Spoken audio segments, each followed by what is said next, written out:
when we start to look at food as this kind of foundation, one of the essentials of living well and feeling good, then we can start making better decisions for our blood sugars, for our energy, for our sleep, for our mental well-being.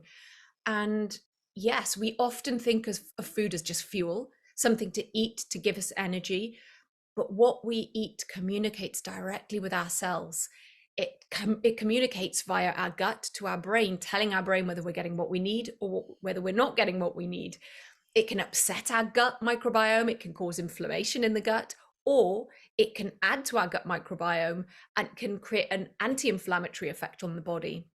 So the foods we choose on a daily basis have a profound impact on our day-to-day health, but also on our longevity and our energy levels and our mental clarity. Such a big, important decision that we make every single day.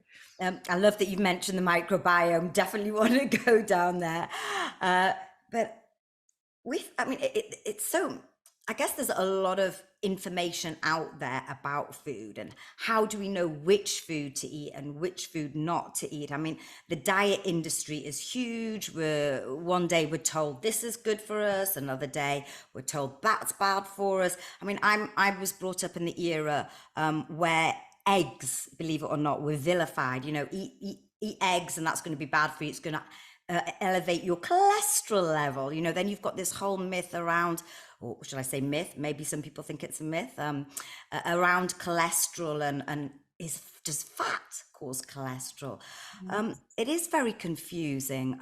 What sort of diets do you promote? Maybe diets, maybe not the right word. What sort of foods do you promote? And is there any of these myths that you can sort of debunk? Yeah, it's you're absolutely right. It can be incredibly confusing. There's so much information out there that seems to change on a daily basis. One headline will say eggs are bad for you. The next day it's eat eggs, they're great for you. Meat's bad for you, meat's good for you. It's very difficult from a general public perspective to wade through all of that conflicting information and actually figure out, what do I eat? So I always say, just strip it back to the bare basics. Our human physiology works in a very similar way, whether we're male, female, whether we're an adult, a child. From a nutritional perspective, we need these very important macronutrients and micronutrients. So we need protein. We must prioritize protein because protein provides the building blocks for all of our tissues in the body, including very important neurotransmitters. So these are the brain hormones like serotonin and dopamine. So we have to make sure we're getting adequate protein into our diet. And that protein could come from eggs. I love eggs. I'm a huge fan of eggs. From high quality meat. Yes, meat gets a bad rap. Processed meat undoubtedly is not good for us, but high quality meat and wild fish are excellent sources of nutrients as well as protein.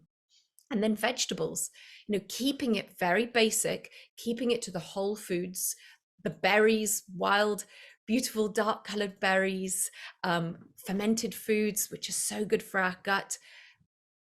Again, the vegetables are a great source of fiber. They're a great source of antioxidants. So these are the things that our hunter-gatherer ancestors would have been sourcing, eating, and thriving on. They wouldn't have been sat around a campfire eating a big bowl of pasta, a panini, and a packet of crisps. So, you know, there's a lot of conflicting information that comes, but often we have to question who's giving this nutritional advice and what's their motive. Are they selling a box of cereals to us? Is that why they're telling us it's so important to start the day with these golden flakes and fortified in nutrients, versus eggs, which are packed with protein, healthy fats, and a whole range of nutrients? We have to sometimes try and see through what's been told versus what's been sold.